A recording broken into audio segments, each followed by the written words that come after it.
Here's going to be a very interesting nighttime review. I had a product a long time ago that was sent to me by AudioQuest called JitterBug. And let's focus here. Here we go. And has a USB-A connector on it, and then a opposite connector on the bottom, also USB-A. So we have the jack and we have the plug. And JitterBug was supposed to, in some cases, clean up digital signals, which a lot of people don't believe in at all. However, keeping an open mind, I decided to take it and test it out anyway, and I found originally in my review that it did one slight difference in a laptop, maybe provided more extension to whatever amps I was using, and then on the handheld end, it maybe cleaned up the signal a little bit, being kind of dirty or something like that. Well, anyway, it's like I said, a lot of people don't believe in cleaning up digital signals because, you know, digital's digital, as they say. So anyway, here I have these pieces.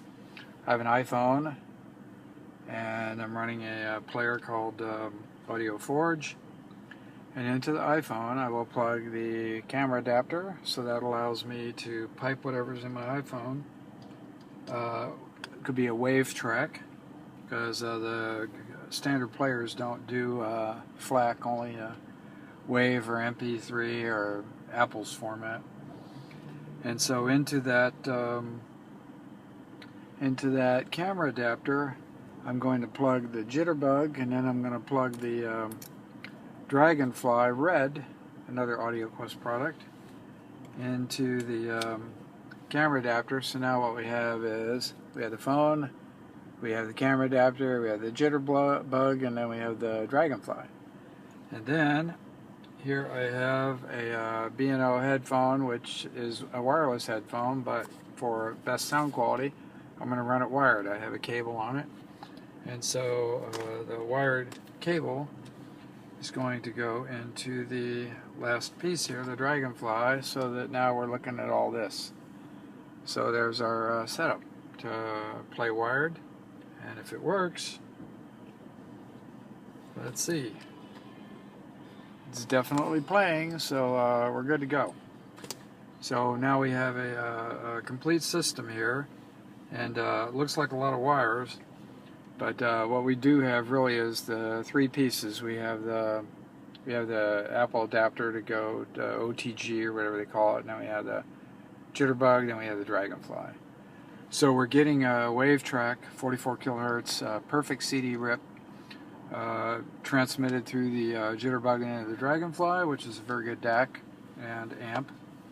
And you can also plug an amp into the Dragonfly into its preamp out, or whatever they call that, digital out, audio out from digital. And so the thing that I wanted to tell you about this JitterBug is that the JitterBug, in this particular case, I came across a track, an old track from, I don't know, 40 years ago. It was called, it was by a group called, let's see, Steely Dan. The name of this track, if I can find it here, is Steely Dan. Deacon Blues. Okay, Deacon Blues. Now the thing about that track is I got it on a 1993 MCA label, CD, remaster, whatever. And some of the songs on there are fairly good quality, but that particular one, Deacon Blues, was kind of distorted in a way that it was very edgy. It had a real hard edge to it in some places. It just got almost unbearable in some places in the song. And so I plugged in this little device right here, JitterBug, and it took some of the edge off. That is, it made the song tolerable. It didn't eliminate the distortion, but the real hard, steely kind of edge to it and everything else kind of dampened down. It made the song much more listenable. And so I had a little theory about that, and that is a lot of these tweaks, especially if they're digital tweaks, people just don't believe in them. But in this particular case, it worked.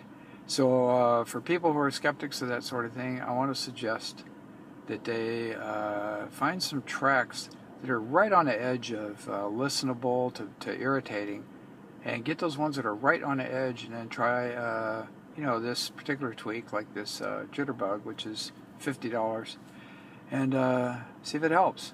And I think a lot of times people are going to find out that it does help. And the magic behind it, I do not know. But, the ears tell the story, and my ears are pretty good. So there you go. Thanks very much.